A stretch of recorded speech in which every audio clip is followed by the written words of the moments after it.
So I need to make a video document this because this actually just like came to my remembrance. And although I've talked about the story a lot of the last place and the reason that all my stuff was destroyed at that place of work, and that crazy, weird, gross manager had to get in my room and have a reason to, move everything out, and that the small bed that I slept in was gone when I went back and it was replaced with a different bed. But in other videos I mentioned how basically like I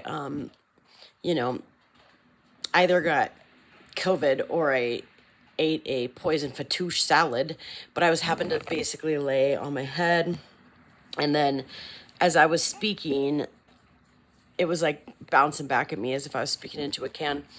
But like the biggest reason I knew I was being recorded in that room is because I would say like just certain things, like, about how his weird, gross dessert of like sprinkle cookies with ice cream in the middle rolled in sprinkles. Oh, I'm sorry, decorates. Like tore my gums up as I was eating it, and I might as well just eat a handful of sprinkles. He didn't make them with sprinkles anymore. And that's just one example. Like he was trying to find me a car, and I was like talking to a friend on the phone in my room and saying like I would trust a car that he found for me, and blah blah blah, on and on. There's like a good half a dozen incidents of things that he only would have known about had he been listening to me in my room.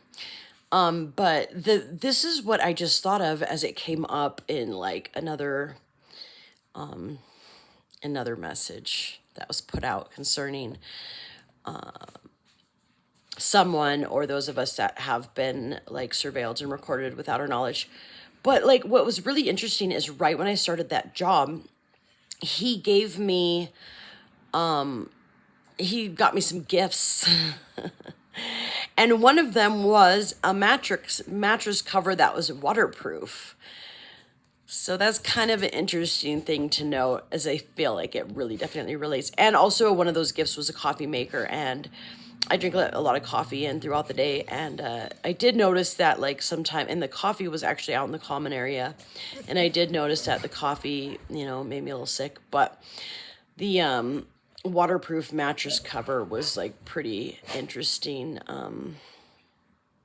concerning all of that, and being recorded and surveilled in the room at that last job.